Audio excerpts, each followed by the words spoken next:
परम सम्मान योग जुगो जुग अटल तख्त चौबड़ छतर दे मालिक सतगुरु श्री गुरु ग्रंथ साहब महाराज पातशाह जी की पावन पवित्र हजूरी अंदर श्रीमान संत बाबा संता सिंह जी शहीद, श्रीमान संत बाबा जगीर सिंह जी शहीदां दे अस्थान दे उत्ते रात्रि दे इस सजे हुए दीवान दे विच आप संगत जी हाजरियां भर के जीवन के अमोलक समय नूं आप जी सफला करन दा यतन करते पे हो। सतगुरु जी की अपार बख्शिश रहमत हुई है। श्री गुरु ग्रंथ साहब महाराज पातशाह जी की पावन बाणी तुरकी बाणी आई तिन सगली चिंत मिटाई। श्री गुरु ग्रंथ साहब महाराज जी के अखंड पाठ साहब जी की संपूर्णता हुई भोग पे उपरंत इस स्थान के ग्रंथी साहबान भाई जुगराज सिंह जी आप जी नूं गुरबानी कीर्तन सरवण करा के गए हैं। अज का जो विशेष दीवान संध्या समय जो सजाया गया है, श्रीमान संत बाबा संता सिंह जी का अज जन्म दिहाड़ा है तो उन्होंने जन्म दिहाड़े नूं समर्पित होकर के ये दीवान आप जी सरवण करते पे हो। सतगुरु महाराज जी बख्शिश करन महापुरखों के स्थान के उत्ते बैठ के गुरु की हजूरी का असीं आनंद मान रहे हाँ। महाराज कृपा करे जो पावन गुरबानी दे विच सतगुरु महाराज सानू उपदेश करते हैं, असीं उस अनुसार चल सकीए तो साडा जीवन जिहड़ा है वो सफला हो सके। विचार आप जी दे नाल सांझे कर सका। आओ सब तो पहला मन बिरतियां करो एकागर। सतगुरु महाराज जी के चरणों में हाजरी लवाना करिए। अदब प्यार सत्कार सहित सारे हाजरी लवायो, क्योंकि तुसी प्यार दे विच रंगे हुए बैठे हो ते जिन्हां दे अस्थान ते बैठे हो वो सच गल तो यह हुंदी है कि जिसनूं तुसी याद करते हो उत्थे हाजिर जरूर हुंदा है। ते हाजरी सतगुरु महाराज जी के जिथे चरणों में लगती है। गुरु ग्रंथ साहब महाराज सच्चे पातशाह जी की पावन बाणी जो तुसी पढ़ो तो असी गिनती जो करते हैं तो करीबन 36 महापुरखों की बाणी का जिक्र आता है कि महापुरख 36 महापुरख ने जिन्हों की बाणी शामिल है, जिन्हें 6 गुरु साहबान ने, 15 भगत ने, 11 भट्ट ने, 4 गुरसिख ने। पर सच्ची गल यह है कि अज तक जिन्ने भी भगत ने, जिन्ने शहीद ने, वो सारे ही गुरु ग्रंथ साहब महाराज में समाये हुए ने। किसी का नाम लैके गुरु ग्रंथ साहब महाराज को जो असी नतमस्तक हो जाने, सीस झुका देने, जिथे हाजरी साडे गुरु ग्रंथ साहब महाराज जी के चरणों में लगती, उत्थे उन्हां महापुरखों के चरणों में भी हाजरी लगती आ, क्योंकि वो गुरु तो वख नहीं, वो गुरु दे विच अभेद हुए हैं। सो आप प्यार दे विच जुड़ के बैठे हो। हाजरी गुरु चरणों में साडी प्रवान हो सके। आप संगत असीस बख्शे, मन बिरतियां करो एकागर। अदब प्यार सत्कार सहित महाराज जी की बख्शिश फतेह प्रवान करो जी। वाहिगुरु जी का खालसा, वाहिगुरु जी की फतेह। महाराज सच्चे पातशाह पावन गुरबाणी के अंदर कृपा करते हैं कि जिहड़े रंगे जाते हैं, जिन्हां दा मन जिहड़ा है वो नाम दे विच रता है।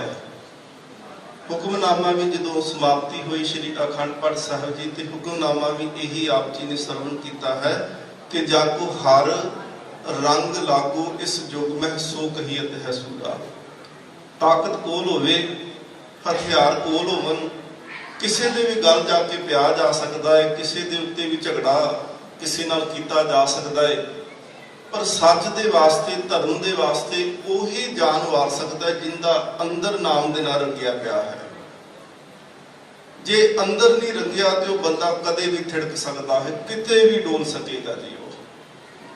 ਤੇ ਮਹਾਰਾਜ ਕਹਿੰਦੇ ਨੇ ਅਸਲ ਦੇ ਵਿੱਚ ਸੂਰਮਾ ਉਹ ਨਹੀਂ ਕਿ ਜਿਹੜਾ ਕਿਸੇ ਨਾਲ ਜਾ ਕੇ ਲੜਦਾ ਪਿਆ ਹੈ। ਮਹਾਰਾਜ ਸੱਚੇ ਪਾਤਸ਼ਾਹ ਕਹਿੰਦੇ ਨੇ ਬੜੇ ਬੜੇ ਸੰਸਾਰ ਦੇ ਵਿੱਚ ਸੂਰਮੇ ਆਏ, ਔਰ ਇਹ ਸਬਜੈਕਟ ਵਿਸ਼ਾ ਵੀ ਇੰਨਾ ਵੱਡਾ ਹੈ ਕਿ ਇਹਦੇ ਤੇ ਜਿੰਨੇ ਮਰਜ਼ੀ ਦਿਨ ਬੋਲੀ ਜਾਓ ਕਿ ਜਿੰਨੇ ਸੰਸਾਰ ਦੇ ਉੱਤੇ ਯੋਧੇ ਹੋਏ ਨੇ ਬੜੇ ਬਹੁਤ ਵੱਡੇ ਵੱਡੇ, ਜਿਨ੍ਹਾਂ ਨੇ ਸੰਸਾਰ ਨੂੰ ਜਿੱਤ ਲਿਆ, ਦੁਨੀਆ ਤੇ ਰਾਜ ਕਰਨ ਦਾ ਜਿਨ੍ਹਾਂ ਦਾ ਸੁਪਨਾ ਸੀ ਤੇ ਕਰੀਬਨ ਪੂਰਾ ਵੀ ਕਰ ਲਿਆ। ਪਰ ਮਹਾਰਾਜ ਕਹਿੰਦੇ ਨੇ ਕਿ ਵੱਡੇ ਵੱਡੇ ਰਾਜੇ ਜਿਹੜੇ ਨੇ, ਵੱਡੇ ਵੱਡੇ ਯੋਧੇ ਜਿਹੜੇ ਨੇ, ਭਾਵੇਂ ਉਹਨਾਂ ਨੇ ਦੁਨੀਆ ਨੂੰ ਜਿੱਤਿਆ, ਪਰ ਜਿਹੜਾ ਮਨ ਦੇ ਹੱਥੋਂ ਹਾਰਿਆ ਹੈ ਉਹ ਕਦੀ ਵੀ ਜੇਤੂ ਨਹੀਂ ਜਿਉਂਦਾ। ਸਤਿਗੁਰੂ ਮਹਾਰਾਜ ਕਹਿੰਦੇ ਜਿਹੜਾ ਮਨ ਤੋਂ ਜਿੱਤ ਗਿਆ ਉਹ ਕਿਸੇ ਦੇ ਨਾਲ ਵੀ ਜਾ ਕੇ ਨਾ ਲੜੇ, ਉਹ ਜਗਤ ਨੂੰ ਜਿੱਤ ਚੁੱਕਿਆ ਹੈ। ਮਹਾਰਾਜ ਸੱਚੇ ਪਾਤਸ਼ਾਹ ਆਖਦੇ ਨੇ ਗੁਰ ਪ੍ਰਸਾਦੀ ਮਨ ਜੀਤਿਆ ਜਗ ਤਿਨੇ ਜਿਤਾਨਾ। ਗੁਰੂ ਦੀ ਕਿਰਪਾ ਦੇ ਰਾਹੀਂ ਮਨ ਜਿੱਤਿਆ ਜਾਂਦਾ ਹੈ। ਇਹ ਗੱਲ ਹਕੀਕਤ ਹੈ, ਸੱਚ ਹੈ ਕਿ ਗੁਰੂ ਤੋਂ ਬਗੈਰ ਮਨ ਦੇ ਉੱਤੇ ਕਾਬੂ ਨਹੀਂ ਪੈ ਸਕਦਾ। ਤੇ ਜਦੋਂ ਗੁਰੂ ਕਿਰਪਾ ਕਰਦਾ ਹੈ ਤੇ ਮਹਾਰਾਜ ਕਹਿੰਦੇ ਗੁਰ ਪ੍ਰਸਾਦੀ ਮਨ ਜੀਤਿਆ। ਮਹਾਰਾਜ ਕਹਿੰਦੇ ਜਗ ਤਿਨੇ ਜਿਤਾਨਾ, ਉਹਨਾਂ ਨੇ ਜਗਤ ਨੂੰ ਵੀ ਜਿੱਤ ਲਿਆ। ਉਹ ਕਦੀ ਹਾਰਦੇ ਨਹੀਂ, ਭਾਵੇਂ ਸਾਹਮਣੇ ਖਲੋਤਾ ਕੋਈ ਲੜਦਾ ਹੋਵੇ ਤੇ ਭਾਵੇਂ ਅੰਦਰਲੇ ਦੁਸ਼ਮਣ ਲੜਦੇ ਹੋਣ। ਬੇਨਤੀ ਸਮਝਿਓ, ਇੱਕ ਤਾਂ ਇਹ ਹੈ ਕਿ ਸਾਹਮਣੇ ਜੰਗ ਕਰਨ ਵਾਸਤੇ ਯੋਧੇ ਆ ਕੇ, ਦੁਸ਼ਮਣ ਆ ਕੇ ਖੜਾ ਹੋ ਜਾਵੇਗਾ। ਜਿਵੇਂ ਆਪ ਜੀ ਜਾਣਦੇ ਹੋ ਕਿ ਮਹਾਂਪੁਰਖ ਸੰਤ ਬਾਬਾ ਸੰਤਾ ਸਿੰਘ ਜੀ, ਬਾਬਾ ਜਗੀਰ ਸਿੰਘ ਜੀ, ਉਹਨਾਂ ਦਾ ਸ਼ਹਾਦਤ ਹੁੰਦੀ ਹੈ। ਔਰ ਸ਼ਹਾਦਤ ਇਸ ਤਰ੍ਹਾਂ ਹੁੰਦੀ ਹੈ ਕਿ 68,000 ਫੌਜ ਸਾਹਮਣੇ ਲੜਦੇ ਆਉਂਦੀ ਹੈ ਤੇ ਉਹ ਲੜਦੇ ਨੇ ਤੇ ਉਹਨਾਂ ਦੇ ਨਾਲ ਲੜਦਿਆਂ ਸ਼ਹੀਦੀ ਜਾਮ ਪੀਂਦੇ ਆ। ਹੁਣ ਦੇਖੋ ਜਿਹੜੇ ਸਾਹਮਣੇ ਆ ਕੇ ਫੌਜ ਖੜ ਜਾਂਦੀ ਹੈ, ਉਹ ਉਹਨਾਂ ਦੇ ਨਾਲ ਜੰਗ ਕਰਦੀ ਹੈ ਤੇ ਉਹ ਲੜਦੇ ਨੇ ਤੇ ਸ਼ਹਾਦਤ ਦਾ ਜਾਮ ਪੀ ਲਿਆ। ਪਤਾ ਹੈ ਜੀ ਸਾਹਮਣੇ ਕੋਈ ਕਿਰਪਾਨ ਲੈ ਕੇ ਆਇਆ, ਕੋਈ ਤੀਰ ਲੈ ਕੇ ਆਇਆ, ਕੋਈ ਨੇਜਾ ਲੈ ਕੇ ਆਇਆ, ਉਹਨਾਂ ਨਾਲ ਲੜਿਆ ਜਾ ਸਕਦਾ ਤੇ ਹਰ ਕੋਈ ਲੜਨ ਨੂੰ ਤਿਆਰ ਵੀ ਹੋ ਜਾਵੇਗਾ। ਪਰ ਸੱਚੀ ਗੱਲ ਆ ਕਿ ਜਿਹੜੇ ਦੁਸ਼ਮਣ ਦਿਸਦੇ ਹੀ ਨਹੀਂ ਪਏ, ਉਹਨਾਂ ਨਾਲ ਕਿਵੇਂ ਲੜਾਂਗੇ ਅਸੀਂ? ਜਿਹੜਾ ਸਾਹਮਣੇ ਦਿਸਦਾ ਹੈ, ਸਾਹਮਣੇ ਪਤਾ ਹੈ ਜੀ ਬੰਦੂਕ ਲੈ ਕੇ, ਡੰਡਾ ਲੈ ਕੇ ਖਲੋਤਾ ਹੈ, ਤੁਸੀਂ ਹੌਸਲਾ ਕਰੋਗੇ, ਤੁਹਾਡੇ ਕੋਲ ਸ਼ਸਤਰ ਹੋਵੇਗਾ, ਤੁਸੀਂ ਜਾ ਕੇ ਉਹਦੇ ਨਾਲ ਲੜ ਪਵੋਗੇ। ਪਰ ਜਿਹੜਾ ਦਿਸਦਾ ਨਹੀਂ, ਉਹਦੇ ਨਾਲ ਕਿਵੇਂ ਲੜੋਗੇ? ਮਹਾਰਾਜ ਸੱਚੇ ਪਾਤਸ਼ਾਹ ਆਖਦੇ ਨੇ ਕਿ ਇਸ ਦੇਹੀ ਅੰਦਰ ਪੰਜ ਚੋਰ ਵਸੈ, ਕਾਮ क्रोध लोभ मोहंकारा, अमृत लूटे मनमुख नहीं बुझे, कोई न सुने पुकारा। महाराज कहते जेड़े अंदरों लुटी जाते पे उन्हां दा दस तू की करेगा? सच्चे पातशाह महाराज इस करके आखते ने कि गुर प्रसादी मन जीतिया जग तिने जिताना। जा महाराज इवें भी आखते ने मन जीते जग जीत, जिन्हें मन जीतिया उन्हां जगत नूं जीतिया है। फिर सच्चे पातशाह महाराज अगे होर दसदे आ। महाराज सच्चे पातशाह कहते ने कि जेड़े जिते हुए हुंदे ने, जिन्हां दा मन परमात्मा दे नाम दे विच रंगिया होया है, सच्चे पातशाह महाराज कहते उन्हां ते इह पाबंदी नहीं हुंदी कि जगत विच आउणा कदों है ते जाना कदों है। उन्हां ते साडे वाले बंदा नहीं। हुण देखो एक मरीज जिहड़ा है ਉਹ ICU ਦੇ ਵਿੱਚ ਦਾਖਲ ਆ ਤੇ ਉਹ ਆਪਣੀ ਮਰਜ਼ੀ ਦੇ ਨਾਲ ਉੱਥੋਂ ਬਾਹਰ ਨਹੀਂ ਜੀ ਆ ਸਕਦਾ। ਪਰ ਜਿਹੜੇ ਡਾਕਟਰ ਨੇ, ਡਾਕਟਰ ਤੇ ਕੋਈ ਪਾਬੰਦੀ ਤੇ ਨਹੀਂ ਨਾ ਕਿ ਭਈ ਤੂੰ ਅੰਦਰ ਇੰਨੇ ਵਜੇ ਜਾ ਸਕਦਾ ਜਾਂ ਇੰਨੇ ਵਜੇ ਬਾਹਰ ਆ ਸਕਦਾ ਹੈ। ਉਹ ਜਦੋਂ ਚਾਹੇ ਉਹ ਅੰਦਰ ਵੀ ਜਾ ਸਕਦਾ ਹੈ ਤੇ ਬਾਹਰ ਵੀ ਆ ਸਕਦਾ ਹੈ। ਜਿਵੇਂ ਜੇਲ੍ਹ ਦੇ ਵਿੱਚ ਬੰਦ ਕੈਦੀ ਆ ਨਾ ਜੀ, ਸੱਚੀ ਗੱਲ ਹੈ, ਅਸੀਂ ਤਾਂ ਕੈਦ ਭੁਗਤਣ ਵਾਸਤੇ ਆਏ ਆ। ਮਹਾਰਾਜ ਸੱਚੇ ਪਾਤਸ਼ਾਹ ਆਖਦੇ ਨੇ ਬਹੁਤ ਜਨਮ ਵਿਛੜੇ ਥੇ ਮਾਧੋ, ਇਹ ਜਨਮ ਤੁਮਾਰੇ ਲਿਖੀ। ਦਾ ਮਤਲਬ ਕਿ ਅਸੀਂ ਅਜੇ ਕੈਦ ਵਿੱਚ ਹਾਂ, ਅਸੀਂ ਅਜੇ ਬੰਧਨਾਂ ਦੇ ਵਿੱਚ ਆ। ਤੇ ਬੰਧਨ ਕਦੋਂ ਟੁੱਟਦੇ ਨੇ? ਇਹ ਜਨਮ ਤੁਮਾਰੇ ਲਿਖੇ, ਜਦੋਂ ਇਹ ਜਨਮ ਨੂੰ ਗੁਰੂ ਦੇ ਲਿਖੇ ਵਿੱਚ ਲਾ ਦਵੋਗੇ। ਹੁਣ ਜੇਲ੍ਹ ਦੇ ਵਿੱਚ ਕੈਦੀ ਡੱਕੇ ਆਏ ਜੀ, ਉਹ ਕੈਦੀ ਦੀ ਮਜਾਲ ਹੈ ਕਿ ਜੇਲ੍ਹ ਤੋਂ ਆਪਣੀ ਮਰਜ਼ੀ ਨਾਲ ਬਾਹਰ ਚਲੇ ਜਾਵੇ। ਪਰ ਜੇਲ੍ਹ ਦਾ ਸੁਪਰਡੈਂਟ ਉਹ ਜਦੋਂ ਚਾਹੇ ਜੇਲ੍ਹ ਦੇ ਅੰਦਰ ਵੀ ਜਾ ਸਕਦਾ ਹੈ, ਜਦੋਂ ਚਾਹੇ ਬਾਹਰ ਆ ਸਕਦਾ ਹੈ, ਉਹਦੇ ਤੇ ਕੋਈ ਰੋਕ ਨਹੀਂ। ਗੁਰਮੁਖ ਕੱਲੇ ਆਨ ਜਾਹੂ ਸਦਿਆ। ਸਤਿਗੁਰੂ ਮਹਾਰਾਜ ਸੱਚੇ ਪਾਤਸ਼ਾਹ ਜੀ ਆਖਦੇ ਹਨ ਕਿ ਨਾ ਉਹ ਮਰੇ ਨਾ ਠਾਗੀ ਜਾਹੇ, ਜਿਨਕੇ ਰਾਮ ਵਸੇ ਮਨ ਮਾਹੇ। ਮਹਾਰਾਜ ਕਹਿੰਦੇ ਜਿੰਦੇ ਹਿਰਦੇ ਵਿੱਚ ਕਰਤਾ ਵਸ ਜਾਂਦਾ ਹੈ ਨਾ ਜੀ। ਗੁਰੂ ਤੇਗ ਬਹਾਦਰ ਸਾਹਿਬ ਮਹਾਰਾਜ ਨੇ ਦੇਖੋ ਕਿੰਨਾ ਸਾਡਾ ਭਰਮ ਦੂਰ ਕੀਤਾ ਹੈ ਜੀ। ਮਹਾਰਾਜ ਸੱਚੇ ਪਾਤਸ਼ਾਹ ਜੀ ਆਖਦੇ ਨੇ ਕਿ ਰਾਮ ਗਇਓ ਰਾਮਨ ਗਇਓ ਜਾਂ ਕੋ ਬਹੁ ਪਰਿਵਾਰ ਕਹੋ ਨਾਨਕ ਫਿਰ ਕਛ ਨਹੀਂ ਸੁਪਨੇ ਜੋ ਸੰਸਾਰ। ਮਹਾਰਾਜ ਕਹਿੰਦੇ ਰਾਮ ਚਲੇ ਗਿਆ, ਰਾਵਣ ਚਲੇ ਗਿਆ, ਧਰਮੀ ਚਲੇ ਗਿਆ, ਅਧਰਮੀ ਚਲੇ ਗਿਆ, ਦੇਵ ਪੁਰਸ਼ ਚਲੇ ਗਿਆ, ਅਦੇਵ ਵੀ ਚਲੇ ਗਿਆ। ਪਰ ਮਹਾਰਾਜ ਕਹਿੰਦੇ ਜਾਂ ਕੋ ਬਹੁ ਪਰਿਵਾਰ ਕਹੋ ਨਾਨਕ ਫਿਰ ਕਛ ਨਹੀਂ, ਕੁਝ ਵੀ ਥਿਰ ਨਹੀਂ ਇੱਥੇ ਸਭ ਬਿਨਸ ਜਾਣਾ। ਗੁਰੂ ਤੇਗ ਬਹਾਦਰ ਮਹਾਰਾਜ ਸੱਚੀ ਸਾਰਾ ਬਿਨਸਦਾ ਹੈ। ਮਹਾਰਾਜ ਕਹਿੰਦੇ ਨਹੀਂ ਨਹੀਂ ਸਾਰਾ ਕੁਝ ਨਹੀਂ ਜੀ ਬਿਨਸਦਾ। ਮਹਾਰਾਜ ਕਹਿੰਦੇ ਕੁਝ ਹੈ ਜਿਹੜਾ ਕਦੀ ਮਰਦਾ ਨਹੀਂ ਆ। ਨਾਮ ਰਹਿਓ ਸਾਧੂ ਰਹਿਓ ਰਹਿਓ ਗੁਰੂ ਗੋਬਿੰਦ। ਜਿਨ੍ਹਾਂ ਦੇ ਦਰ ਦੇ ਉੱਤੇ ਤੁਸੀਂ ਬੈਠੇ ਹੋ ਤੁਸੀਂ ਕਹੋਗੇ ਜੀ ਉਹ ਮਰ ਗਏ ਨੇ, ਖਤਮ ਹੋ ਗਏ, ਨਹੀਂ ਜੀ। ਨਾਮ ਰਹਿਓ ਕਿਉਂ ਨਹੀਂ ਮਰਦੇ ਜੀ? ਇਹ ਸਤਿਗੁਰੂ ਮਹਾਰਾਜ ਕਹਿੰਦੇ ਨਾਮ ਕਦੀ ਨਹੀਂ ਮਰਦਾ। ਨਾਮ ਕਿੰਦਾ ਹੈ ਜੀ? ਕਹਿੰਦੇ ਜੀ ਪਰਮਾਤਮਾ ਦਾ। ਕਹਿੰਦੇ ਉਹ ਵੀ ਕਦੀ ਨਹੀਂ ਮਰਦਾ। ਨਾ ਪਰਮਾਤਮਾ ਮਰੇ ਨਾ ਉਹਦਾ ਨਾਮ ਮਰੇ। ਫਿਰ ਸਤਿਗੁਰੂ ਮਹਾਰਾਜ ਕਹਿੰਦੇ ਜਿਹੜਾ ਨਾਮ ਨੂੰ ਜਪ ਲੈਂਦਾ ਮਰਦਾ ਉਹ ਵੀ ਕਦੀ ਨਹੀਂ ਜੀ। ਨਾਮ ਰਹਿਓ ਸਾਧੂ ਰਹਿਓ ਰਹਿਓ ਗੁਰ ਗੋਬਿੰਦ ਕਹੋ ਨਾਨਕ ਇਹ ਜਗਤ ਮੈਂ ਕਿਨ ਜਪਿਓ ਗੁਰਮੰਤ। ਜਿਹੜੇ ਗੁਰਮੰਤ ਨੂੰ ਜਪਦੇ ਉਹ ਕਦੀ ਨਹੀਂ ਮਰਦੇ, ਨਾ ਉਹ ਮਰੇ ਨਾ ਠਾਗੇ ਜਾਹੇ ਜਿਨ ਕੈ ਰਾਮ ਬਸੇ ਮਨ ਮਾਹੇ। ਸਤਿਗੁਰੂ ਸੱਚੇ ਪਾਤਸ਼ਾਹ ਮਹਾਰਾਜ ਕਹਿੰਦੇ ਨੇ ਉਹ ਸਦੀਵੀ ਨੇ, ਉਹ ਜਿਉਂਦੇ ਨੇ ਜੀ, ਉਹ ਕਦੀ ਮਰਦੇ ਨਹੀਂ ਆ। ਜਿਨ੍ਹਾਂ ਦੀ ਯਾਦ ਵਿੱਚ ਅੱਜ ਤੁਸੀਂ ਬੈਠੇ ਹੋ ਨਾ, ਮਹਾਂਪੁਰਖ ਸੰਤ ਬਾਬਾ ਸੰਤਾ ਸਿੰਘ ਦੀ। ਚਲੋ ਸ਼ਹਾਦਤ ਦੋਨਾਂ ਭਰਾਵਾਂ ਦੀ ਇਕੱਠੀ, ਭਾਵੇਂ ਉਮਰ 2 ਸਾਲ ਦਾ ਫਰਕ ਆ।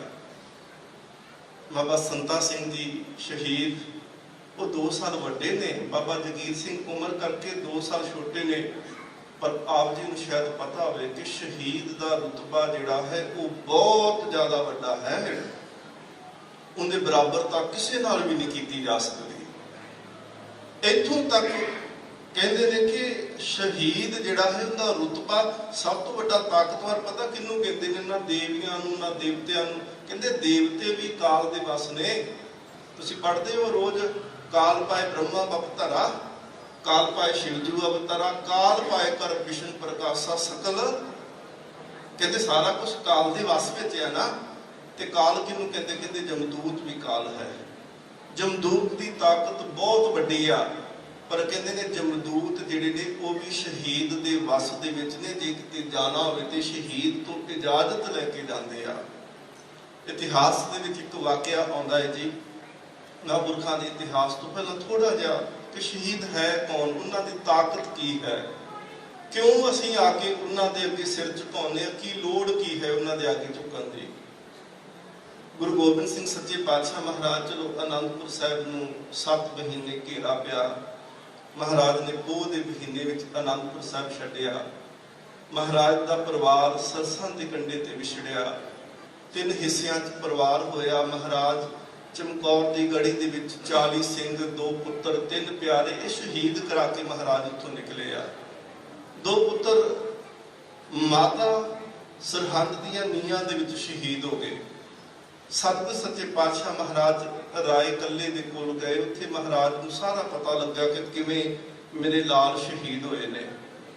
ਸੱਚੇ ਪਾਤਸ਼ਾਹ ਮਹਾਰਾਜ ਉੱਥੋਂ ਦੀਨੇ ਕਾਂਗੜ ਆਉਂਦੇ ਆ ਜੀ। ਦੀਨੇ ਕਾਂਗੜ ਸੱਚੇ ਪਾਤਸ਼ਾਹ ਦਾ ਉਤਾਰਾ ਰਹਿائش ਜਿਹੜੀ ਸੀ ਨਾ, ਉਹ ਇੱਕ ਤਰਖਾਨ ਬਰਾਦਰੀ ਦਾ ਭਾਈ ਦੇਸੂ ਸੀ, ਉਹਦੇ ਚੁਬਾਰੇ ਦੇ ਵਿੱਚ ਕੀਤੀ ਗਈ। ਇਸ ਕਰਕੇ ਕੀਤੀ ਗਈ ਕਿਉਂਕਿ ਇੱਕ ਉਸ ਪਾਸੇ ਆਵਾਜਾਈ ਘੱਟ ਸੀ, ਲੋਕ ਆਉਂਦੇ ਜਾਂਦੇ ਘੱਟ ਸੀ, ਕਿ ਮਹਾਰਾਜ ਉਹ ਸੇਫ ਰਹਿ ਸਕਣ, ਉਹਨਾਂ ਦੇ ਉੱਤੇ ਕੋਈ ਗੱਲਬਾਤ ਨਾ ਆ ਸਕੇ, ਕੋਈ ਖਤਰਾ ਨਾ ਆ ਸਕੇ। ਇਹ ਸਿੱਖ ਸੋਚਦੇ ਸੀ। ਸੱਚੇ ਪਾਤਸ਼ਾਹ ਮਹਾਰਾਜ ਜੀ ਦਾ ਉਤਾਰਾ ਉੱਪਰ ਕੀਤਾ ਗਿਆ। ਚੁਬਾਰੇ ਦੇ ਵਿੱਚ ਮਹਾਰਾਜ ਬੈਠੇ ਨੇ, ਨਾਲ ਭਾਈ ਮਾਨ ਸਿੰਘ ਜੀ, ਤੇ ਪਿਆਰਿਆਂ ਦੇ ਵਿੱਚ ਭਾਈ ਧਰਮ ਸਿੰਘ ਜੀ ਪਿਆਰਾ ਤੇ ਭਾਈ ਦਇਆ ਸਿੰਘ ਜੀ ਪਿਆਰਾ। ਇਹ 3 ਸਿੱਖ ਸਤਿਗੁਰੂ ਮਹਾਰਾਜ ਜੀ ਦੇ ਚਰਨਾਂ ਵਿੱਚ ਬੈਠੇ ਹੋਏ ਆ। ਪਰ ਸਿੱਖਾਂ ਨੂੰ ਪਤਾ ਲੱਗਾ, ਉਹ ਹੌਲੀ ਹੌਲੀ ਸਿੱਖ ਵੀ ਦਰਸ਼ਨ ਕਰਨ ਵਾਸਤੇ ਆਉਂਦੇ ਨੇ। ਗੁਰੂ ਹਰਗੋਬਿੰਦ ਸਾਹਿਬ ਮਹਾਰਾਜ ਜੀ ਨੇ ਨਾ ਇੱਕ ਨਗਰ ਵਸਾਇਆ, ਭਾਈ ਰੂਪਾ। ਭਾਈ ਰੂਪੇ ਦੇ ਪਰਿਵਾਰ ਦੇ ਵਿੱਚੋਂ ਭਾਈ ਧਰਮ ਸਿੰਘ ਤੇ ਭਾਈ ਪਰਮ ਸਿੰਘ ਉਹਨਾਂ ਦੇ ਸੁਪੁੱਤਰ ਸਨ। ਉਹ ਵੀ ਸਤਿਗੁਰੂ ਮਹਾਰਾਜ ਜੀ ਦੇ ਦਰਸ਼ਨ ਕਰਨ ਵਾਸਤੇ ਆਏ। ਤੇ ਜਦੋਂ ਦਰਸ਼ਨ ਕੀਤੇ ਨਾ ਜੀ ਗੁਰੂ ਗੋਬਿੰਦ ਸਿੰਘ ਮਹਾਰਾਜ ਜੀ ਦੇ, ਤੇ ਅੱਖਾਂ 'ਚ ਹੰਝੂ ਜਿਹੜੇ ਸੀ, ਪਾਣੀ ਨੀਰ ਨਿਕਲਿਆ। ਗੁਰੂ ਗੋਬਿੰਦ ਸਿੰਘ ਮਹਾਰਾਜ ਕਹਿੰਦੇ ਨੇ ਭਾਈ ਧਰਮ ਸਿੰਘ, ਭਾਈ ਪਰਮ ਸਿੰਘ, ਦੁੱਖ ਦਾ ਕਾਰਨ ਕੀ ਹੈ?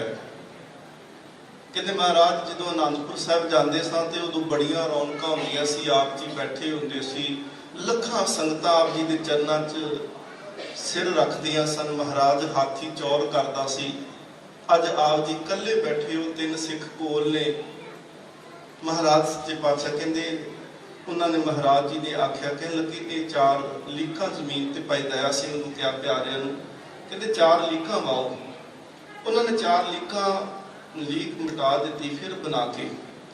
ਸਤਿਗੁਰੂ ਮਹਾਰਾਜ ਸੱਚੇ ਪਾਤਸ਼ਾਹ ਕਹਿੰਦੇ, ਜਿਵੇਂ ਲੀਕ ਵਾਹ ਦੇਣੀ ਤੇ ਮਿਟਾ ਦੇਣੀ, ਇਹਦਾ ਕੋਈ ਦੁੱਖ ਸਾਨੂੰ ਨਹੀਂ ਨਾ ਹੁੰਦਾ, ਮਹਿਸੂਸ ਨਹੀਂ ਕਰਦੇ ਕਿ ਵਾਹ ਦਿੱਤੀ ਤੇ ਮਿਟਾ ਦਿੱਤੀ। ਕਹਿੰਦੇ ਇਵੇਂ ਸਾਨੂੰ ਕੁਝ ਮਹਿਸੂਸ ਨਹੀਂ ਹੁੰਦਾ, ਅਸੀਂ ਉਸ ਪਰਮਾਤਮਾ ਦੇ ਹੁਕਮ ਦੇ ਵਿੱਚ ਹਾਂ, ਉਹਦੀ ਰਜ਼ਾ ਦੇ ਵਿੱਚ ਹਾਂ। ਉਹ ਸਿੱਖ ਪਰਤ ਕੇ ਆਏ ਜੀ ਵਾਪਸ। ਉਹ ਭਾਈ ਰੂਪੇ ਆਏ ਤੇ ਮਨ ਦੇ ਵਿੱਚ ਸੋਚਿਆ ਕਿ ਸਤਿਗੁਰੂ ਮਹਾਰਾਜ ਨੂੰ ਤਾਂ ਪ੍ਰਸ਼ਾਦਾ ਚਲੋ ਉਹਨਾਂ ਦਾ ਸੇਵਕ ਦੇ ਜਾਂਦਾ, ਤੇ ਬਾਕੀਆਂ ਨੂੰ ਪ੍ਰਸ਼ਾਦਾ ਕਿਵੇਂ ਮਿਲੇਗਾ? ਭੁੱਖੇ ਰਹਿਣਗੇ ਉਹ ਤਾਂ। ਇਹਨਾਂ ਨੇ ਕੁਝ ਪ੍ਰਸ਼ਾਦੇ ਤਿਆਰ ਕੀਤੇ। ਅਗਲੇ ਦਿਨ ਦਾਲ ਤਿਆਰ ਕੀਤੀ, ਗੱਡੇ ਦੇ ਉੱਤੇ ਰੱਖਿਆ ਤੇ ਇਹ ਤੁਰੇ ਜਾਂਦੇ ਨੇ। ਭਾਈ ਪਰਮ ਸਿੰਘ ਗੱਡਾ ਲੈ ਕੇ ਤੇ ਸਿੱਖ ਅੱਗੇ ਤੁਰਦੇ ਪਏ ਨੇ, ਭਾਈ ਧਰਮ ਸਿੰਘ ਪਿੱਛੇ ਪਿੱਛੇ ਤੁਰਦੇ ਆ ਨਾ। ਸੋਚਣ ਲੱਗ ਪਏ, ਸ਼ੰਕਾ ਮਨ ਦੇ ਵਿੱਚ ਆ ਗਿਆ ਕਿ ਗੁਰੂ ਗੋਬਿੰਦ ਸਿੰਘ ਮਹਾਰਾਜ ਗੁਰੂ ਹੋਵੇ ਤੇ 4 ਪੁੱਤਰਾਂ ਦੇ ਵਿੱਚੋਂ 1 ਪੁੱਤਰ ਵੀ ਨਾ ਬਚਾਇਆ ਹੁੰਦਾ, ਅੱਜ ਕੋਲ ਤੇ ਹੁੰਦਾ। ਮਨ ਦੇ ਵਿੱਚ ਸ਼ੰਕਾ ਕਰਦਿਆਂ ਕਰਦਿਆਂ ਨਾ ਪਿਛਾਂਹ ਰਹਿ ਗਏ। ਜਦੋਂ ਪਿੱਛੇ ਰਹਿ ਗਏ ਤੇ ਪਿਛਾਂਹ ਨੂੰ ਮੁੜ ਕੇ ਦੇਖਿਆ ਕਿ ਕੋਈ ਹੋਰ ਆਉਂਦਾ ਸਿੱਖ, ਚੱਲ ਉਹਦੇ ਨਾਲ ਮੈਂ ਤੁਰਿਆ ਜਾਵਾਂਗਾ। ਸ਼ਹੀਦ ਕੌਣ ਹੁੰਦਾ ਏ? ਜਦੋਂ ਪਿੱਛੇ ਮੁੜ ਕੇ ਦੇਖਿਆ ਤੇ ਇੱਕ ਗੁਰਮੁਖ ਪਿਆਰਾ ਗੁਰਸਿੱਖ ਆਉਂਦਾ ਦੱਸਿਆ, ਬੜਾ ਸ਼ਸਤਰਧਾਰੀ। ਜਦੋਂ ਦਰਸ਼ਨ ਕੀਤੇ, ਹੁਣ ਲਗਾਤਾਰ ਦੇਖਦੇ ਅਸੀਂ ਜਦੋਂ ਅੱਖਾਂ ਝਮਕਦੇ ਆ, ਅੱਖਾਂ ਬੰਦ ਕਰਕੇ ਪਲਕਾਂ ਖੋਲਦੇ ਆ, ਅੱਖਾਂ ਝਮਕ ਕੇ ਦੇਖਿਆ, ਪਹਿਲੋਂ ਜਿੰਨੇ ਚਿੱਟੇ ਬਸਤਰ ਪਾਏ ਹੋਏ ਸੀ ਉਹਦੇ ਬਸਤਰ ਪੀਲੇ ਦਿਸਣ ਲੱਗ ਪਏ। ਫਿਰ ਅੱਖਾਂ ਜਦੋਂ ਚਮਕੀਆਂ ਗਈਆਂ, ਉਹੀ ਬਸਤਰ ਲਾਲ ਦਿਸਣ ਲੱਗ ਪਏ ਬਾਣਾ।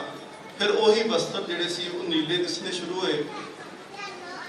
ਮਨ ਦੇ ਵਿੱਚ ਇਹ ਵਿਸ਼ਵਾਸ ਹੋ ਗਿਆ ਕਿ ਕੋਈ ਆਮ ਸਿੱਖ ਨਹੀਂ ਆ, ਇਹਦੇ ਵਿੱਚ ਬੜੀ ਵੱਡੀ ਤਾਕਤ ਆ। ਉਹ ਜਦੋਂ ਸਿੱਖ ਕੋਲ ਆਇਆ, ਭਾਈ ਧਰਮ ਸਿੰਘ ਨੇ ਪੁੱਛਿਆ, ਕਹਿਣ ਲੱਗੇ ਕਿ ਆਪ ਜੀ ਕੌਣ ਹੋ? ਉਹਨੇ ਗੁਰਸਿੱਖ ਨੇ ਆਖਿਆ, ਕਹਿਣ ਲੱਗੇ ਜੀ ਅਸੀਂ ਸ਼ਹੀਦ ਆ। ਕਹਿੰਦੇ ਤੁਹਾਡੇ ਵਿੱਚ ਤੇ ਬਹੁਤ ਤਾਕਤ ਹੈ ਨਾ। ਭਾਈ ਧਰਮ ਸਿੰਘ ਨੂੰ ਸ਼ਹੀਦ ਆਖਣ ਲੱਗਿਆ, ਕਹਿਣ ਲੱਗਾ ਜੀ ਤਾਕਤ ਤੇ ਬਹੁਤ ਆ, ਪਰ ਤੁਸੀਂ ਦੇਖ ਨਹੀਂ ਸਕੋਗੇ ਜਿੰਨੀ ਸਾਡੇ ਵਿੱਚ ਤਾਕਤ ਹੁੰਦੀ ਆ। ਕਹਿੰਦੇ ਨਹੀਂ, ਮੈਨੂੰ ਦਿਖਾਓ ਤੁਸੀਂ। ਜਦੋਂ ਉਹਨਾਂ ਨੇ ਕਿਹਾ ਦਿਖਾਓ, ਉਸ ਸ਼ਹੀਦ ਸਿੰਘ ਦਾ ਸਰੀਰ ਦਾ ਆਕਾਰ ਇੰਨਾ ਵੱਡਾ ਹੋ ਗਿਆ ਕਿ ਅਸਮਾਨ ਨੂੰ ਜਾ ਕੇ ਸਿਰ ਲੱਗਿਆ ਤੇ ਸਰੀਰ ਇੰਨਾ ਤਕੜਾ। ਭਾਈ ਧਰਮ ਸਿੰਘ ਉਸ ਵੇਲੇ ਡਰਿਆ ਵੀ ਤੇ ਹੱਥ ਜੋੜ ਕੇ ਕਹਿੰਦਾ, ਨਹੀਂ ਜੀ ਤੁਸੀਂ ਪਹਿਲੇ ਰੂਪ ਦੇ ਵਿੱਚ ਆਓ। ਜਦੋਂ ਪਹਿਲੇ ਰੂਪ ਦੇ ਵਿੱਚ ਆਇਆ ਤੇ ਭਾਈ ਧਰਮ ਸਿੰਘ ਕਹਿੰਦਾ, ਆਪ ਜੀ ਇੰਨਾ ਦੱਸੋ, ਆਪ ਜੀ ਰਹਿੰਦੇ ਕਿੱਥੇ ਹੋ ਤੇ ਚੱਲੇ ਕਿੱਥੇ ਹੋ? ਕਹਿੰਦੇ ਸਾਡਾ ਕੋਈ ਟਿਕਾਣਾ ਨਹੀਂ, ਤੇ ਇਹ ਵੀ ਹੈ ਕਿ ਸਾਡੇ ਤੋਂ ਬਗੈਰ ਜਗ੍ਹਾ ਖਾਲੀ ਕੋਈ ਨਹੀਂ ਆ। ਅਸੀਂ ਤੇ ਸਤਿਗੁਰੂ ਮਹਾਰਾਜ ਗੁਰੂ ਗੋਬਿੰਦ ਸਿੰਘ ਜੀ ਦੇ ਨਾਲ 96 ਕਰੋੜ ਸ਼ਹੀਦ ਜਿਹੜੇ ਨੇ ਉਹ ਸਤਿਗੁਰੂ ਮਹਾਰਾਜ ਜੀ ਦੇ ਨਾਲ ਚੱਲਦੇ ਆ। ਕਹਿੰਦੇ ਨੇ 10 ਕਰੋੜ ਜਿਹੜੇ ਸਿੰਘ ਨੇ ਨਾ ਸ਼ਹੀਦ, ਉਹ ਸਤਿਗੁਰੂ ਮਹਾਰਾਜ ਜੀ ਦੇ ਪਲੰਗ ਦੇ ਆਲੇ ਦੁਆਲੇ ਰਹਿੰਦੇ ਨੇ। ਫਿਰ ਉਹ ਭਾਈ ਧਰਮ ਸਿੰਘ ਹੱਥ ਜੋੜ ਕੇ ਕਹਿੰਦਾ, ਮੇਰੇ ਮਨ 'ਚ ਸ਼ੰਕਾ ਇਹ ਆ ਕਿ ਸਤਿਗੁਰੂ ਮਹਾਰਾਜ ਇੰਨੀ ਤਾਕਤ ਦੇ ਮਾਲਕ, ਸ਼ਹੀਦਾਂ ਦੀ ਤਾਕਤ ਦੇਖ ਲਈ। ਕਹਿ ਲੱਗੇ ਇਹ ਦੱਸੋ ਕਿ ਗੁਰੂ ਗੋਬਿੰਦ ਸਿੰਘ ਸੱਚੇ ਪਾਤਸ਼ਾਹ ਮਹਾਰਾਜ ਜੇਕਰ ਇੰਨੇ ਤੁਸੀਂ ਸੀ ਤੇ 7 ਮਹੀਨਾ ਘੇਰਾ ਪਿਆ, ਉਦੋਂ ਕਿੱਥੇ ਸੀ? ਜਦੋਂ ਸਤਿਗੁਰੂ ਮਹਾਰਾਜ ਅਨੰਦਪੁਰ ਸਾਹਿਬ ਛੱਡਿਆ ਉਦੋਂ ਕਿੱਥੇ? ਜਦੋਂ ਪੁੱਤਰ ਸ਼ਹੀਦ ਹੋਏ ਉਦੋਂ ਕਿੱਥੇ ਸੀ ਤੁਸੀਂ? ਕਹਿੰਦੇ ਅਸੀਂ ਤਾਂ ਹਾਜ਼ਰ ਸਾਂ ਉਸ ਵੇਲੇ ਵੀ ਕਿ ਮਹਾਰਾਜ ਹੁਕਮ ਕਰੋ। ਕਹਿੰਦੇ ਆ ਔਰੰਗਜ਼ੇਬ ਵਰਗਾ ਤੇ ਚੀਚੀ ਨਾਲ ਨੱਪਿਆ ਜਾ ਸਕਦਾ ਸੀ। ਸ਼ਹੀਦ ਦੇ ਅੰਦਰ ਇੰਨੀ ਤਾਕਤ ਆ ਕਿ ਸ਼ਹੀਦ ਪੂਰੇ ਬ੍ਰਹਿਮੰਡ ਨੂੰ, ਕੱਲਾ ਇੱਕ ਸ਼ਹੀਦ ਪੂਰੇ ਬ੍ਰਹਿਮੰਡ ਨੂੰ ਹੱਥਾਂ ਦੇ ਵਿੱਚ ਮਲ ਕੇ ਤੇ ਖਤਮ ਕਰ ਸਕਦਾ ਹੈ। ਪਰ ਸਤਿਗੁਰੂ ਮਹਾਰਾਜ ਕਹਿੰਦੇ, ਉਹਨਾਂ ਨੇ ਕਿਹਾ ਨਹੀਂ, ਹੁਕਮ ਦੇ ਵਿੱਚ ਰਹਿਣਾ, ਭਾਣੇ ਦੇ ਵਿੱਚ ਰਹਿਣਾ। ਕਹਿੰਦੇ 4 ਪੁੱਤਰ, ਕਹਿੰਦੇ ਉਹ ਤੇ ਸੱਚਖੰਡ ਵਿੱਚ ਬੈਠੇ ਤੇ ਕਹਿੰਦੇ ਤੁਸੀਂ, ਕਹਿੰਦੇ ਸਾਡੇ ਤੇ ਕੋਈ ਪਾਬੰਦੀ ਨਹੀਂ, ਅਸੀਂ ਜਿੱਥੇ ਮਰਜ਼ੀ ਜਾ ਸਕਦੇ ਹਾਂ ਤੇ ਜਦੋਂ ਮਰਜ਼ੀ ਜਾ ਸਕਦੇ ਹਾਂ। ਸੰਤ ਬਾਬਾ ਸੰਤਾ ਸਿੰਘ ਜੀ, ਉਹਨਾਂ ਦਾ ਅੱਜ ਜਨਮ ਦਿਹਾੜਾ ਹੈ। 7 ਅਪ੍ਰੈਲ ਸਨ 1745 जिस समय नूं सिखां दे उत्ते काला दौर करके मन्निया। हर सिख सिरां ते मुੱਲ पैंदे रहे जी। इत्थों तक कि सिख की थां ते ना सरदार बंदे की थां ते बीबी का भी सिर वढ़ के लै जाना ते उत्ते जूड़ा कर देना, कहना जी ये भी ਸਿੰਘ आ। उनका भी जो 100 रुपया उस वेले दे विच मुੱਲ पिया, उन्हां समयां दे विच बाबा विसाखा सिंह माता गंगा कौर की कुख दे विचों संत बाबा संता सिंह जी का जन्म होया ते एक अमृत वेले हुंदा है। दादा बाबा वधावा सिंह जी उस वेले गुरु घर सतगुरु महाराज जी की हजूरी में बैठ के आसा की वार का कीर्तन सरवण करते। बहुत सारे इतिहास के हवाले तुहानूं मिलणगे जी। देखो गुरबाणी जिहड़ी है ये जिवें थ्योरी कह सकते हैं असीं जी, ते सिखां दा जीवन जिहड़ा है ये प्रैक्टिकल है। जो गुरबाणी उपदेश देंदी पई है ये सिखां ने हंडाया अपने शरीर दे उत्ते। जे महाराज कहते हैं ना कि जो तो प्रेम खेलन का चाओ सिर तर तली गली मेरी आओ, तो महाराज ने कहता सिर तली ते रखा जा सकता है, पर सिखा ने रख के दिखाया। बाबा दीप सिंह जी, बाबा संता सिंह जी, महापुरख अनेकों का जीवन मिलेगा जिन्हों ने सिर तली ते तर के लड़े। महाराज ने जो कहा सिखा ने प्रैक्टिकली करके दिखाया। अमृत वेले गुरु तेग बहादुर महाराज जी का भी आगमन होता है तो उस वेले गुरु हरगोबिंद साहब महाराज आसा की वार का कीर्तन सुनते हैं। पर देखो जो गुरु ने सानू सिखाया सिखा ने उवें ही किया कि बाणी चलती पई है विचों छड्ड के नहीं जाना। गुरु हरगोबिंद साहब महाराज समाप्ति तो बाद गुरु के महल गए सन ते बाबा वधावा सिंह बापू जी को भी आसा की वार की संपूर्णता हुई। हुक्मनामा आया उस वेले सूही महला पंजवा, संतां की कारज आप खलोया हर काम करावन आया राम ते नाम रख दिता संता सिंह जी। देखो गुरु ते जो भरोसा करोगे ना, गुरु बाह अपने गुरु नूं फड़ा दवो जी कि गुरु इन्ना दयाल है, गुरु जिंदी बाह फड़ लैंदा उंदी फिर बाह छड्डदा कदे नहीं आ।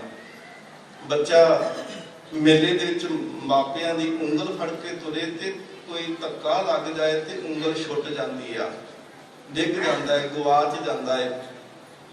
ते जे मापियां ने बच्चे की बांह घुट के फड़ी होवे भावें धक्का भी लगे तां भी नहीं डिगन देंदे। महापुरखां दा प्रकाश होया, आगमन होया, जन्म होया, कोई भी चलो शब्द वरतो, पर देखो सतगुरु महाराज सच्चे पातशाह ते असीं कई कवां दे शब्द जी वो सिख ने, वो भगत ने, वो संत ने। सतगुरु महाराज कहते जिन हर जपिया से हर होए। महाराज कहते ने बड़े छोटे शब्द तुसीं वरतदे पए हो, पर जिन्हें नाम जपिया वो उनके वर्गा ही हो जाता जिनका नाम है। जिन हर जपिया से हर होए, हर मिलिया कीरत लाली। सतगुरु सच्चे पातशाह महाराज जी की बख्शिश हुई। 2 साल बाद बाबा जगीर सिंह जी का आगमन होता है। बचपन दे विच पढ़न वास्ते उस्ताद दे कोल भेजिया ते क्या लिखो, नाम लिखो अपने माता पिता का। बाबा संता सिंह जी ने एक ओमकार लिखिया जी उत्थे। जिवें तुसीं पढ़ो इतिहास भगत प्रहलाद संधा अमरका कहते ने कि लिखो जले हरनाकश थले हरनाकश। वो कहते मोको कहाँ पढ़ावत आल जाल मेरी पट्टियां लिखते हो। श्री गोपालो कहते जे लिखना है तो परमात्मा का नाम लिखो ना। बार बार कहते नहीं लिखिया, मास्टर ने थप्पड़ मार दिता। जिथे थप्पड़ मारे हाथ उत्थे ही उस्ताद का रुक गया। बाबा संता सिंह बाबा जगीर सिंह माता जी ने आके आख्या कि असी तो परमात्मा का नाम लिखिया कि असल ते माता पिता ते परमात्मा ही आ ना। माता जी ने दुख होया कि चलो कह के आने उस्ताद जी नूं कह के आने जाके। उधरों वो कहते पे ने कि इन्हां दे विच कोई धागे तवीत करते हैं, जादू टूना करते हैं ये बच्चे, मेरी बांह तां खड़ गई आ। वो सारे इकट्ठे होके आए जी पिंड वाले। उधरों बाबा संता सिंह, बाबा जगीर सिंह, माता गंगा कौर, पिता विसाखा सिंह जी, ये सारे कहण वास्ते चले कि बच्चियां ने किहड़ा गुनाह कीता। ते रस्ते दे विच आके बुरे बोल बोले ते इथों तक कि बाबा संता सिंह होना नूं कहा कि तुहानूं जबरदस्ती नक नाल लकीरां कढावांगे, पर जिंदे जाम गुरु होए वल धने क्या गाल दीजे। जाम गुरु होए वल लख बाहें क्या कीजे, किते लखां बावां इकट्ठियां होके आ जान। जेकर गुरु वालिया ते गुरु जिथे खलो जावे उत्थे कोई लखां बावां भी किसी का कुछ नहीं बिगाड़ सकती। बाबा संता सिंह ਉਹਨਾਂ ਦੇ ਮਨ ਦੇ ਵਿੱਚ ਸਤਿਗੁਰੂ ਦੀ ਆਵਾਜ਼ ਆਈ ਕਿ ਚੁੱਕਣਾ ਨਹੀਂ ਤੇ ਤੁਹਾਨੂੰ ਝੁਕਾ ਕੋਈ ਨਹੀਂ ਸਕਦਾ।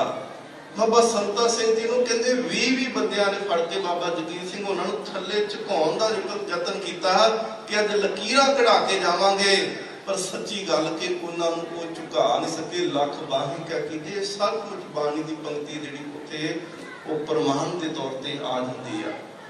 ਬਾਬਾ ਸੰਤਾ ਸਿੰਘ ਉਹਨਾਂ ਨੇ ਬਾਬਾ ਜਗੀਰ ਸਿੰਘ ਜੀ ਨੇ 11 ਤੇ 13 ਸਾਲ ਦੀ ਉਮਰ ਦੇ ਵਿੱਚ ਅੰਮ੍ਰਿਤਪਾਨ ਕੀਤਾ। 24 ਤੇ 26 ਸਾਲ ਦੀ ਉਮਰ ਦੇ ਵਿੱਚ ਹਜ਼ਾਰਾਂ ਦੀ ਫੌਜ ਚੜ ਕੇ ਆਉਂਦੀ ਆ ਤੇ ਉਹਨਾਂ ਦੇ ਨਾਲ ਲੜਦਿਆਂ ਹੋਇਆ, ਜਿਵੇਂ ਬਾਬਾ ਬੋਤਾ ਸਿੰਘ ਤੇ ਬਾਬਾ ਗਰਜਾ ਸਿੰਘ ਇਕੱਲੇ ਦੋ ਹੀ ਜਾਣੇ ਸੀ ਜਿਨ੍ਹਾਂ ਨੇ ਕਹਿ ਦਿੱਤਾ ਸੀ ਕਿ ਅੱਜ ਸਿੱਖ ਰਾਜ ਆ, ਇੱਥੇ ਸਿੱਖ ਰਾਜ ਹੈ, ਜਿਹੜਾ ਵੀ ਇੱਥੋਂ ਲੰਘੇਗਾ ਉਹਨੂੰ ਚੁੰਗੀ ਦੇ ਕੇ ਜਾਣਾ ਪਵੇਗਾ। ਸੰਤ ਬਾਬਾ ਸੰਤਾ ਸਿੰਘ ਜੀ, ਸੰਤ ਬਾਬਾ ਜਗੀਰ ਸਿੰਘ ਜੀ, ਇਹਨਾਂ ਦੋਨਾਂ ਨੇ ਭਾਵੇਂ ਮੁਗਲਾਂ ਦੀਆਂ ਫੌਜਾਂ ਚੜ ਕੇ ਆਈਆਂ, 68,000 ਫੌਜ ਆਈ, 100 ਦੇ ਜੱਥੇ ਭੇਜੇ ਕਿ ਜਾ ਕੇ ਇਹਨਾਂ ਨੂੰ ਖਤਮ ਕਰੋ, ਤੇ ਜਾ ਕੇ ਖਤਮ ਕਰਨ ਵਾਸਤੇ ਜਾਂਦੇ ਸੀ ਤੇ ਦੋਨੇ ਭਰਾ ਪਿੱਠ ਨਾਲ ਪਿੱਠ ਜੋੜ ਕੇ ਉਹਨਾਂ ਜ਼ਾਲਮਾਂ ਦੇ ਨਾਲ ਲੜਦੇ ਰਹੇ ਤੇ ਉਹਨਾਂ ਸੈਂਕੜਿਆਂ ਦੀ ਨਹੀਂ ਹਜ਼ਾਰਾਂ ਦੀ ਗਿਣਤੀ ਫੌਜ ਦੇ ਨਾਲ, ਦੇਖੋ ਜਿਹਨੇ ਗੁਰੂ ਕਾ ਪਾਨ ਅੰਮ੍ਰਿਤ ਕੀਤਾ ਹੋਵੇ, ਅੰਮ੍ਰਿਤ ਪਾਨ ਕਰਕੇ ਸਤਿਗੁਰੂ ਮਹਾਰਾਜ ਕਹਿੰਦੇ ਨੇ ਕਿ ਜਿਹੜੇ ਚਿੜੀਆਂ ਸਨ ਉਹਨਾਂ ਨੂੰ ਮੈਂ ਬਾਜਾਂ ਨਾਲ ਲੜਨ ਦੀ ਤਾਕਤ ਦਿੱਤੀ, ਜਿਹੜੇ ਕਹਿੰਦੇ ਸੀ ਕਿ ਕਰਦ ਅਸੀਂ ਨੰਗੀ ਹੱਥ ਵਿੱਚ ਕਦੀ ਨਹੀਂ ਫੜ ਸਕੇ, ਉਹਨਾਂ ਦੇ ਹੱਥ ਦੇ ਵਿੱਚ ਮੈਂ ਸ਼ਮਸ਼ੀਰ ਫੜਾ ਦਿੱਤੀ। ਇੱਥੋਂ ਤੱਕ ਸਤਿਗੁਰੂ ਮਹਾਰਾਜ ਕਹਿੰਦੇ ਨੇ ਕਿ 1.25 ਲੱਖ ਸੇ ਏਕ ਲੜਾऊं ਤਬੇ ਗੋਬਿੰਦ ਸਿੰਘ ਨਾਮ ਕਹਾऊं। ਸੰਤ ਬਾਬਾ ਸੰਤਾ ਸਿੰਘ, ਬਾਬਾ ਜਗੀਰ ਸਿੰਘ ਉਹਨਾਂ ਜ਼ਾਲਮਾਂ ਨਾਲ ਲੜੇ, ਸਾਂਝੇ ਵਾਰ ਦੇ ਵਿੱਚ ਸੀਸ ਤੱਕ ਤੋਂ ਵੱਖ ਹੋਇਆ। ਘੋੜੇ ਦਾ ਨਾਮ ਬੱਗਾ ਸੀ, ਬੱਗੇ ਨੂੰ ਆਵਾਜ਼ ਦਿੱਤੀ ਕਿ ਇੱਥੇ ਅਸੀਂ ਸਰੀਰ ਨਹੀਂ ਤਿਆਗਣਾ। ਉਹ ਦੋਨੋਂ ਭਰਾਵਾਂ ਨੇ ਬਿਲਕੁਲ ਉੱਤੇ ਨਹੀਂ ਚੜੇ, ਇੱਕ ਬਾਹਾਂ ਰੱਖ ਕੇ ਤੇ ਘੋੜੇ ਦਾ ਆਸਰਾ ਲੈ ਕੇ ਜਿਹੜਾ ਸੀ ਉਹ ਪਿੰਡ ਨਰੰਜਨੀ ਸ਼ੇਖੂਪੁਰਾ ਪਾਕਿਸਤਾਨ ਅੱਜ ਉਧਰ ਨੂੰ ਜਦੋਂ ਵਾਪਸ ਆਉਂਦੇ ਪਏ ਆ, ਰਸਤੇ ਦੇ ਵਿੱਚ ਖੂਨ ਦੀਆਂ ਧਾਰਾਂ ਡੁੱਲੀਆਂ। ਪਰ ਸੱਚੀ ਗੱਲ ਕਿ ਜਿੱਥੇ ਕਿਸੇ ਮਹਾਂਪੁਰਖ ਦੇ ਚਰਨ ਪੈ ਜਾਂਦੇ ਆ ਉਹ ਥਾਂ ਪਵਿੱਤਰ ਹੋ ਜਾਂਦੀ ਆ, ਜਿੱਥੇ ਸ਼ਹੀਦ ਦਾ ਖੂਨ ਡੁੱਲਦਾ ਹੈ। ਵਜ਼ੀਰ ਖਾਨ ਨੇ ਪੁੱਛਿਆ ਸੀ ਛੋਟੇ ਸਾਹਿਬਜ਼ਾਦਿਆਂ ਨੂੰ, ਮੈਂ ਕਹਿ ਕੇ ਸਮਾਪਤੀ ਕਰਾਂ, ਉਹ ਕਹਿੰਦੇ ਕਿ ਤੁਹਾਨੂੰ ਕੀ ਮਿਲੇਗਾ, ਤੁਸੀਂ ਆਪਣਾ ਖੂਨ ਡੋਲ ਦੇਵੋਗੇ, ਤੁਹਾਡੇ ਛੋਟੇ ਛੋਟੇ ਤੇ ਕੋਮਲ ਸਰੀਰ ਨੇ ਇਹ ਸ਼ਹੀਦੀ ਜਾਮ ਪੀਂਦਾ, ਤੁਹਾਨੂੰ ਕੀ ਲਾਭ। ਉਸ ਵੇਲੇ ਉਹਨਾਂ ਦੋਨਾਂ ਬਾਬਿਆਂ ਨੇ ਸਾਡਿਆਂ ਨੇ ਆਖਿਆ ਸੀ, ਬਾਬਾ ਜੋਰਾਵਰ ਸਿੰਘ, ਬਾਬਾ ਫਤਿਹ ਸਿੰਘ, ਉਹ ਆਖਦੇ ਨੇ ਕਿੱਥੇ ਜਿੱਥੇ ਸਾਡਾ ਖੂਨ ਡੁੱਲੇਗਾ ਉੱਥੋਂ ਜਜ਼ਬਾ ਪੈਦਾ ਹੋਵੇਗਾ ਕਿ ਸ਼ਹੀਦ ਹੋਈਦਾ ਕਿਵੇਂ ਹੈ। ਸਾਡੇ ਸਰੀਰ ਦੀਆਂ ਬੋਟੀਆਂ ਕਾਂ ਤੇ ਗਿੱਧਾ ਜਿੰਨੀ ਦੂਰ ਤੱਕ ਲੈ ਕੇ ਜਾਣਗੇ ਉਨੀ ਦੂਰ ਤੱਕ ਸ਼ਹੀਦ ਪੈਦਾ ਹੋਣਗੇ, ਜਿਹੜੇ ਕੌਮ ਦੇ ਤੋਂ ਮਰ ਮਿਟਣ ਨੂੰ ਤਿਆਰ ਹੋਣਗੇ। ਤੇ ਸੱਚੀ ਗੱਲ ਹੈ,